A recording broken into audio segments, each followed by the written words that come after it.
All right, part two. We are now tasting the single barrel. What's the difference between what we just had? So again, the small batch that we first had, that's a combination of, like I said, all those barrels for consistency. Now, after that 3 to 4 years in our single story rick house, when Donis Todd, our master distiller, goes out there and tastes each and every individual barrel, when he finds that one barrel that has a little different characteristic going on, maybe it's marzipan, maybe it's chocolate ganache, maybe it's salted caramel, whatever that might be, he'll pull that one barrel out of the rick house. We'll prove it down to 94. That comes with a silver wax on there. We'll put the individual barrel number on the side. So think of an individual barrel, think of it like your children. They've all got the same DNA, but they'll all have a different personality. But you still have your favorite. And you still have, well, yeah, you have your least favorite. But it'll always have that Texas bourbon backbone to it. So it's kind of, you know, if you're my age and you're reading those Choose Your Own Adventure books back when you were a kid, you know, you open a barrel, one might be a different flavor than the next one. And that's just the magic of the terroir and the climate that we have out there in Texas in our single-story rick houses.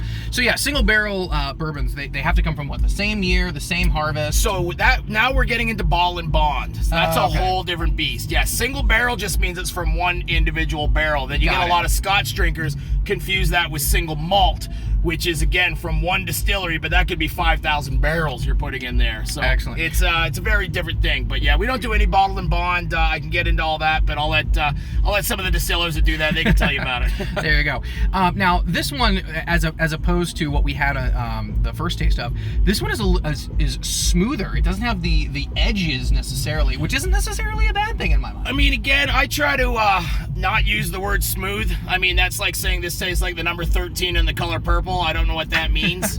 Smooth isn't a flavor. Anything you get that's going to be high proof. I like to use the word balanced. If you get a little bit of heat there, we call that a Texas hug. That's where you're getting right in there. But nice and balanced. Nothing's overpowering the rest. You're not breathing fire, and you're more than happy to sit on that, rinse it around your mouth, especially because it is a little bit higher proof. I always do recommend that. You can get in there and hold it for a little bit. Exhale. That ethanol is all going to burn out. You're going to get more flavor.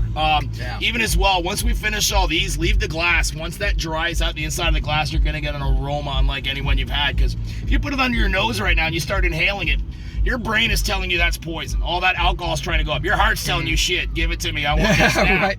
So does my palate, by the way. So another trick you can do is you can hold it under your nose, but breathe in through your mouth. So you're going to get all the flavor, but you're not going to get the ethanol going up and burning your nostrils and telling your brain this is poison. Right.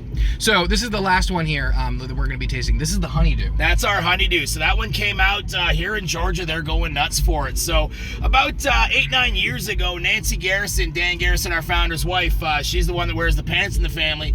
She approached Dan and said, I want you to make me a flavored bourbon. Now, by law, you were not allowed adding anything into bourbon with the exception of water. So he said, well, I'm sorry, sweetheart, I can't do that by law. And she said, well, you better figure it out. So it took them a few years and they figured it out. So basically what we started is with our small batch bourbon, the very first one that you tried there.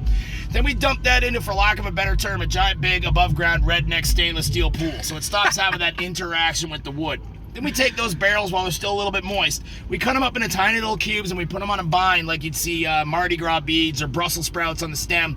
And we dip that into a local honey made by Burleson's out where we are. We're in High Texas, just about an hour west of Austin. Okay. So we let that honey soak into the wood, and those cubes, they expand quite a bit in size. Then we wrap it in a cheesecloth, and once a day for about 4 to 6 months, we dip that into the small batch bourbon.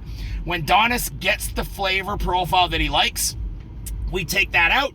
We dump it, we proof it down to 80, which is the lowest proof that you could possibly do for a bourbon. Anything under 80 proof, it's called Michelob Ultra. We don't want to talk about that. And then we let that, so it still is a bourbon, and it lets the natural flavor shine through. So what we're doing really in a nutshell is we're putting the wood into the bourbon instead of putting the bourbon into the wood.